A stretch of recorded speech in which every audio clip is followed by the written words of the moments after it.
Hello, everyone, and welcome to my year in review.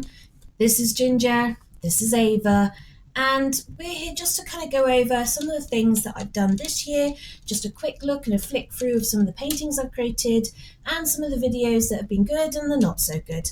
I'm also going to be covering what I'm going to be doing in the next year.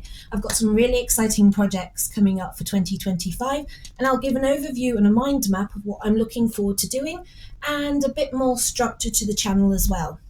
If you have any questions, comments, or any preferences on what you'd like to see me do, please leave them in the comments below, and then I will see if I can fit them in.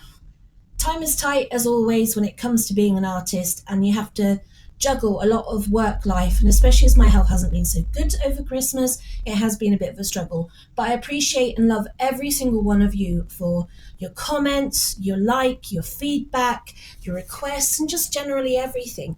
It's been really great to engage with you all and for you to keep coming back and coming to me with questions and things that you would like. So I hope you guys enjoy this review. Remember to leave any questions below, and I will see you all for some exciting new videos, along with Ava and Coco, who's asleep on her bed, in the new year. So happy holidays, everybody. I hope 2024 has been productive and good year for most of you. I know from experience that this year has had its rocky moments and all sorts. We're currently on a flood alert as well at the moment, which really is handy as well. So yeah, 24 hasn't quite finished with us yet, but it will be by the time I've put this video up, and we will be starting 2025 on a positive note and looking forward to seeing what the new year brings.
So, Welcome to my 2025 mind map. Now, for those of you that don't know what a mind map is, it is basically a pictorial version of what is going on in my head in order for me to plan for 2025. Now, this is the first year where I have properly taken my YouTube channel seriously and also the rest of my art business, and because of that, I want to plan accordingly. Now, I'm an artist.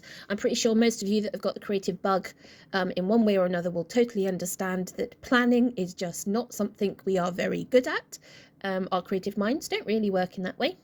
But I am determined this year to be a bit more organised going into 2025 and trying to do a little bit more forward thinking and organisation, and to be able to provide better videos, better content, better stuff with my shop, and actually also better stuff for me as well, being able to go and set aside time for doing enough of my own work in between the videos to actually get my creative stuff going and actually create stuff that I can put in exhibitions, which I've only done one or two before, and I want to do more.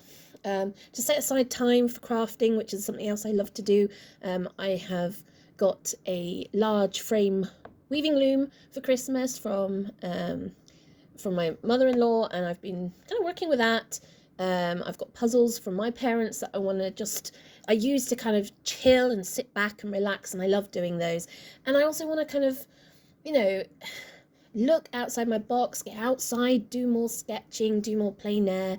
I want to go to more workshops, I want to meet more artists, and I just kind of want to be a bit more organised. So this is a mind map. So right in the bang in the middle, I'm going to use a highlighter just to kind of show you where I am, because I don't think you can see my cursor.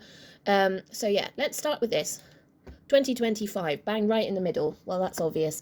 That's the year. So I've kind of split down the middle like this, and on this side is my videos, and on this side is targets and more physical things, so things like exhibitions, products, shop, craft fairs, things like that. So that's kind of how I've split it, kind of based on really my YouTube content, and then what comes out of my YouTube content on the other side, which I then develop into actual products or stuff that I exhibit, or stuff that I specifically sell locally at craft fairs. So that's the kind of split down the middle. So let's get rid of that. So let's start with the content side, which is probably the side that's most exciting for some of you. So we have up here, we've got sketching and sketchbook videos. You can see that I've split it to do priority of 34 this year. I only did 6 in total this year, because this year was the first time I actually had the confidence to, first of all, use my sketchbooks. I have many sketchbooks, of which I've done the odd occasional page in, and I've no doubt there are many of you that are in the same boat, and sketchbooks can be really scary.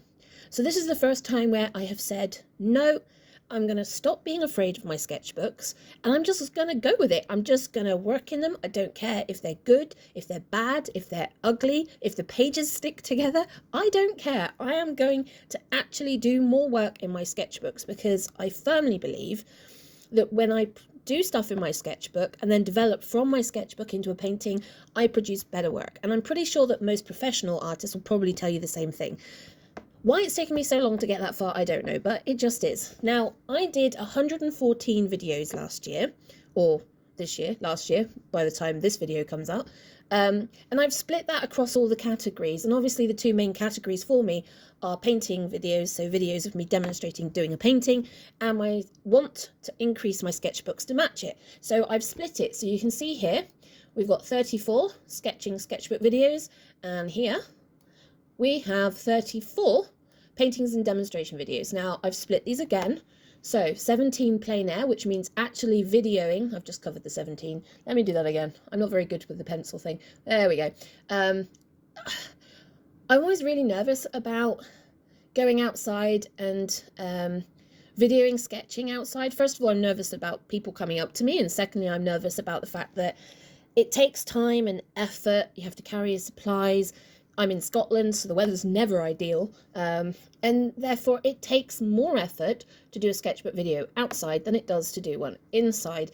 But I am determined. I want to spend more time in my environment. It is the place I love to draw, I love to paint, I love to showcase to you guys in my artwork, and I think I need to spend more time out there with my sketchbook and just kind of showing you what I'm looking at, and also why I'm looking at it, because there are things that I go out and I'm walking around and I see something and I sketch it, and it's to show you that these are things that interest me, that catch my eye, and I think, oh, do you know what, actually that's really interesting, or that's really pretty, or look at the light catching that, it's just completely changed that and made it look stunning. So I want to do more of that. Round the hearth, so that's when I do sketchbook work at home from reference photos. Now there'll be professional artists out there somewhere basically saying that, you know, you really shouldn't be doing that. The reason I do it is, the other obvious reason is that I'm in Scotland, and therefore the weather isn't always great, so it's not always possible to get out and sketch, and therefore I need to be able to have a good stock of reference material so that I can sketch at home, especially if I'm not feeling well as well. I still want to be able to keep that momentum going without having to force myself outside and possibly making myself worse. So I want to be able to do that with comfort. Now, I realised quite late on last year, and you might have seen that in some of my videos, that I have started videoing my reference rather than just taking photos. And the reason for that is light changes. You've then got wind, air movement, people, traffic, random animal, bird passing overhead, cloud moving in front of the sun, and that completely changed the dynamic of what it is you're looking at. But I want to be able to capture, it's not so much the moment, because that's not really what I'm looking for when I'm looking at something to sketch. I'm trying to sketch the feeling, the environment, and how that makes me feel as a whole, rather than just the sun popped out from behind a cloud, a shaft of light hit a post, and look how wonderful that looks. That's not what it's about. It's about everything. Everything encompasses the wind, the sun, the rain, puddles. Puddles are really good because they create great reflections. Birds, people walking past, creating a shadow, people getting in your way, meaning that you have to move slightly, which means you end up changing angle. It's things like that which are really good. Can't really capture that in a photo because it's so static. So I've started taking 1-minute videos and then putting them on loop when I'm doing my sketchbooks from what I'm referring to as round the hearth, and that's so much better for my sketching process, and I'm getting a lot more out of it. So let's move on to painting demonstrations. So again, 34. So it's a nice even split between the two. And yes, I have split this into landscapes, meadows, flowers, landscapes of old buildings. I love old buildings. I love abandoned buildings. And up here where I am in Perthshire, there is hundreds of random farm buildings in the middle of nowhere in random fields. You drive past them, but they're so stunning. Just something about them really kind of captures your interest. You know, what was the history of that building? What was there before? Now, a lot of the smaller farm buildings that I look at aren't what people think. So a lot of people are like, oh, well, they're just barns and animal buildings, you know, for shelter and stuff. And actually, up here in Scotland, a lot of the smaller buildings are actually homes. A lot of, you know, old style stone cottages, because that's what they lived in up here in the middle of nowhere, you know, a long time ago. So those buildings still exist, but they're absolutely stunning in their architecture and the way they've aged and the way nature's kind of worked around them. So it's really lovely to catch. So I want to do a bit more. I've done some recently in some of my more abstract landscape painting, so I want to look at doing more of that. Flowers and meadows, they're the standard goods you guys expect from me. You see enough of them so you know what they are and you know what's coming. Landscapes and modern abstract, I want to push my landscapes a bit further. I want to do some more modern abstract ones, and kind of see how far I can push it with texture, with line work, with colours, with value, and just push the boat out and see how far I can go. So that's going to be slightly more experimental, so I'm not sure how you guys are going to go with it, but maybe you'll find it as fun as I think I'm going to find it. Right, on to the next section, which is tutorials. So this is the first year where I'm going to do some official tutorial videos. Now, I don't have a platform. I am not hosting these on Skillshare or Domestika or Craftsy. I'm not going to put it behind a paywall like Patreon or YouTube memberships. I'm just simply going to spend a little bit more time crafting some really good tutorial videos, which are going to be split into sections. So you've got introduction, materials, layout, underpainting, mark making, and then a step-by-step process of how to create the finished painting. I am not going to be specifically looking at explaining how to use color wheels, how to use color, how to use tone, how to use value. I'm not going to go into great depth into the different types of pastels or paper or pencils or anything like that. This is simply a step-by-step guide of, if you want to paint this painting, here is a tutorial on how to create this painting. I want to keep it simple, I want to keep it basic, and I want to keep it fun. I want to keep it to a point where anybody can go, right, I'm going to do this. Now, I know most of you out there are probably subscribed to plenty of pastel artists, and I am quite happy to name drop a few favourites of mine. So Marla Baguetta, Susan Jenkins over at Monet Cafe, Cara Margulis.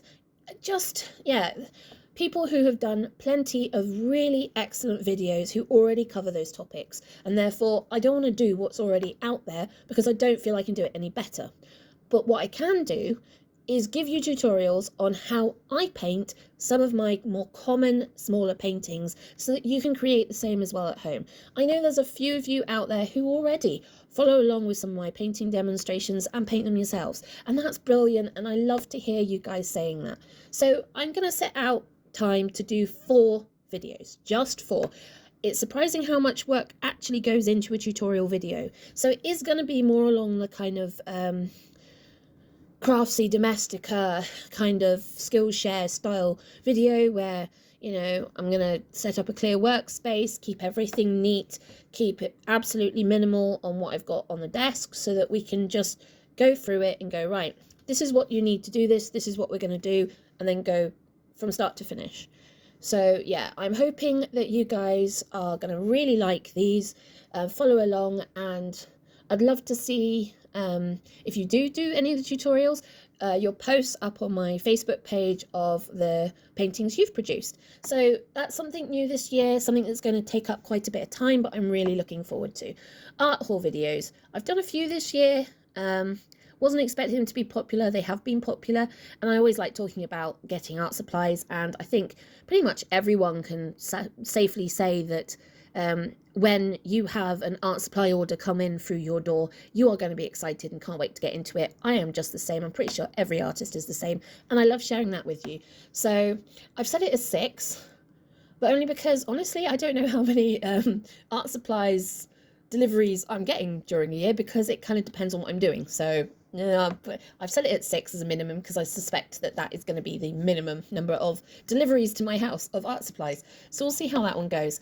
Art book videos. I haven't really touched on this one before, but I have a number of art books that I regularly use for referencing, for tips, for guidance, for inspiration, and I just thought I might actually share some of those with you. Obviously, I've been doing the art history ones. I will continue to do some. I haven't got that up on here because I'm just kind of keeping them slightly separate and just wanted to gauge, kind of looking at the stats at the end of the year on how well they've been received. They're not massively popular, but they are interesting to see. And as I go through the timeline, where are we? We're probably, I think I'm currently at the late 1700s at the moment. As we come into the 18 and 1900s, things start to get increasingly interesting with the colour palette choices of the masters. So yeah, I've not included that on here. I will be doing some more. We'll see, gauge how interesting that people find that, and then if it's a flop, it's a flop. If it's not, I don't care. Product review videos. It seems quite a lot of people have been interested in the Ohuhu. There is a number of other soft pastel products on my list that I'd like to review, and that's why I've pegged this at 6, so that's here, and I will be able to take a good look at those this year, pick the products I really want to showcase to you guys, and also get your feedback on. I also want to do more live streams. I have done 3, I think, this year, officially. I'm going to ignore the one of Dunkeld snowing, although fingers crossed I might be able to get to do that on Monday or Tuesday next week, because we are due heavy snow again.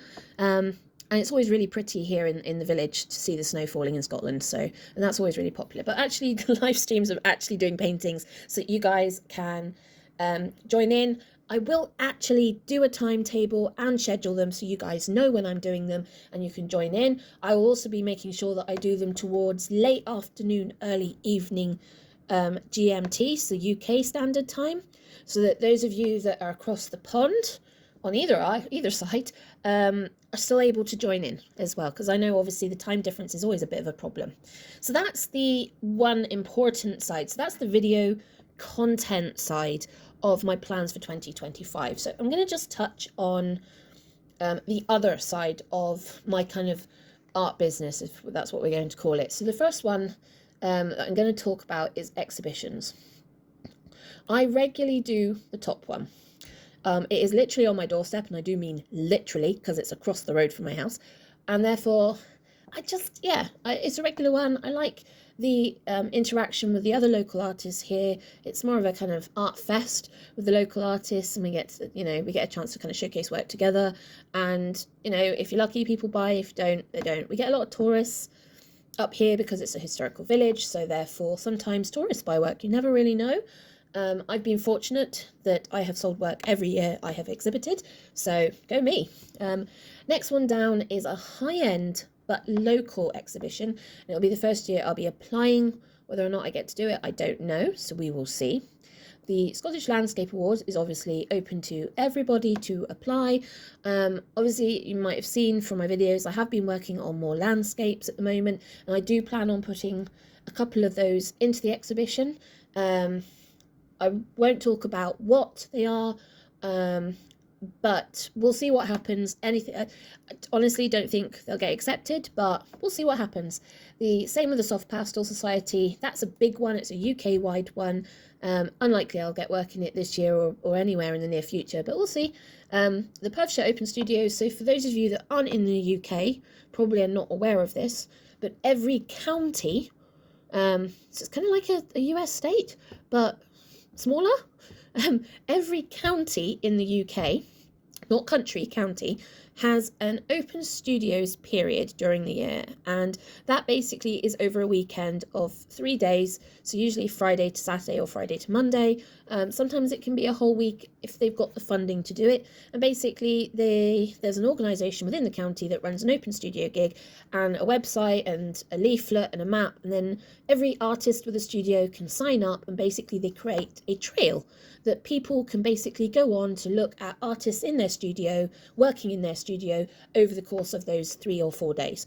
It's an amazing event. They also host a number of exhibitions. So that's those two together there. The POSBA exhibition is the one localist to me.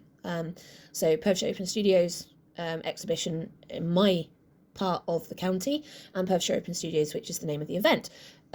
It's an amazing event that happens across the UK for every county, and it's just a great event for artists to be able to not only showcase their work, but also invite people to come into their studio to see their work and see them working, which is always a bit scary. You don't really want people coming into your intimate space, but I think it's a great idea. The Creative Exchange Perth exhibition, slightly bigger, kind of medium size exhibition. Generally a lot of people from Perthshire, a lot of artisans from Perthshire take part, so it'll be a good one to get into. Now, above that, we've got my craft fairs. So I want to do at least 2 local crafts fairs this year. I've done none this year, was going to do one and then pulled out because of work. So I've changed my mind. I have enough supplies and stuff to do this. I have got loads of weaving. I've got a lot of clay and resin work. I've been making magnets of kind of animals, Scottish animals and things like that. So I've got plenty of stuff to do. I just need to actually get on and organise it. My shop, now I don't really update it very often. The pet portrait side I do. It's really kind of a different side of the business to my main art business. But for the rest of it, I need to just pull my finger out and get on with it. I'm sorry, guys. It'd be really good to be able to put prints up available of some of my better work, and I just have neglected it woefully, so I will be fixing that.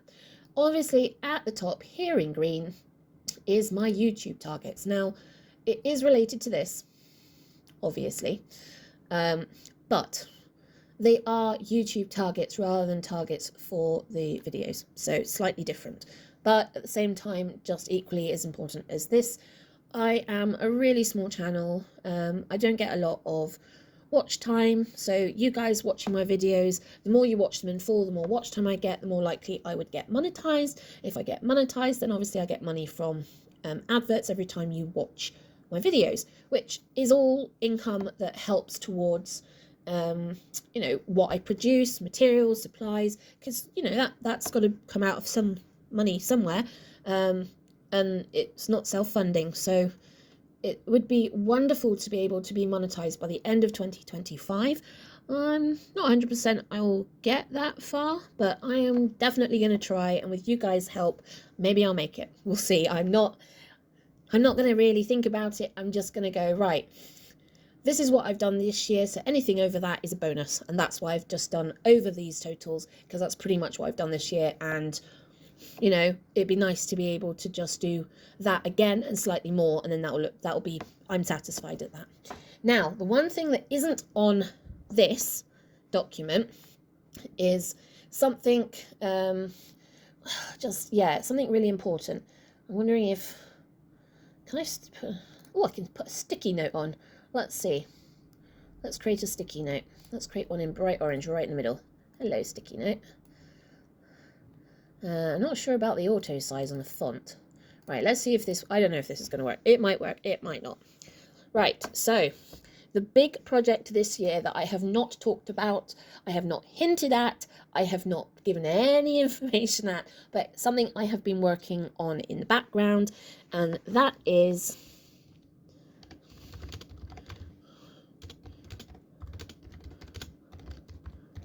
hand making my own soft pastels, not just for me, but also for sale in my shop. I am right at the bottom of the Highlands, so I'm at the gateway to the Highlands, but I'm still in the Highlands, and I have access to so many natural resources. And a friend of mine is a natural dye maker, so she goes out and she forages for minerals, clays, plant matter, fruit, vegetables, berries, you name it. She's dug it up. Even mushrooms. Did you know mushrooms can produce a really gorgeous purple? I didn't until recently. And she takes these materials and she creates dye. She creates lake pigments from them. Now, there's only one additional step from that to making dried pigment, which is the same as what goes into soft pastels. Now, there is a difference. Synthetic materials, there are some natural materials, but most synthetic materials have a significantly high light fastness. So in other words, they don't fade under UV light. So you can stick them in, you know, create a painting, put it in a frame, and it can be in front of a window and it will never fade. That's what light fastness is. Natural based pigments created from, you know, random plants that you gather, most of them don't really have a high light fastness. So that is always a risk, and it's why there aren't that many soft pastels made from purely natural pigments that aren't light fast. There are some, like I said, there are some natural pigments which are really light fast. I won't go into details here because we could be here all night, but so it does make making pastels really difficult if you don't know what you're doing. Now, I've had some experience. I've already made some, so I won't go into that either yet, but soon I will do some videos, don't you worry. But the caveat, obviously, of doing any paintings with these pastels that I create is that you must put your painting behind protective UV glass. Now, that's what I found that really quite funny recently, and my dye friend was like, well, what's the problem with that? And I said, well, do you know what? Most professional framers recommend using UV protection glass in your frames when you have your paintings pre-framed for a buyer, as standard anyway, regardless of how light fast your materials are and your mediums are. And I'm like, well, why? And they said, well, because no pigment, the likelihood of you using 100% of your medium as full light fast, so I think if you see the usually it's a star rating, so usually anywhere between 1 and 5 or 1 and 10, 5 being really light fast, 10 being really light fast, that somewhere in your painting will be a 2-star or a 3-star. You only have to, if those of you that have got any, say the Faber-Castell Pitt pencils or the Caran d'Ache Pitt pencils or even the Carbofello pastel pencils, you only have to look at them to note that the different colours, because they're different pigments, have all got different ratings. So the framers recommend UV protected glass anyway. So with that in mind, I've looked at this and I've gone, do you know what? Actually, I am going to do this. I want to be able to create landscape paintings of Scotland using materials created from Scotland. So from minerals gathered in Scotland, from plants gathered in Scotland, from fruits and berries gathered in Scotland, from petals gathered in Scotland, mushrooms gathered in Scotland, dirt gathered in Scotland. I want to be able to create something where I have access to these beautiful, amazing local resources and be able to create something that I can then use to be able to capture that landscape that I'm taking from. So that is my big exciting project for this year. I'm hoping that by the summer I will not only be well practiced enough, but I will have been able to produce enough of the colours, and I'm keeping it limited, enough of the colours that I'm planning on making, that not only will I have enough for my work, that any spare I can then put up for sale for any of you guys who want to try. So that's my big exciting project. Hopefully that makes sense. Hopefully all of the stuff on the screen here makes sense. I'm just going to wave the post-it note around. So this is my 2025. I hope you guys have found this I can't get rid of this thing now, can I? Go away. Hopefully you guys have found the mind map interesting and useful to kind of see how I plan things and what I'm planning on doing. If you've got any ideas, suggestions or requests, please also leave that in the comments section below. I'm looking forward to 2025. I hope you guys are too. I hope you're going to continue to join me on this journey and to leave me comments and feedback on all my videos so that I can poke fun at you whenever I get bored. No, sorry. Congratulate you on your amazing work and loving comments. So, thank you all for 2024. I have had so many wonderful comments, likes. My subscriber count has gone from about 500 to 1600 this year, which is absolutely amazing, and I can't thank you all enough. So, thank you once again, and I'm going to see you out or in to year 2025 with this short New Year's poem and just a slight reflection on being positive and bringing in the new year. This is a poem called Promise by Jackie Kay. Remember the time of year when the future appears like a blank sheet of paper, a clean calendar, a new chance. On thick white snow, you vow fresh footprints, then watch them go with the wind's hearty gust. Fill your glass, here's Tears, promises made to be broken and made to last.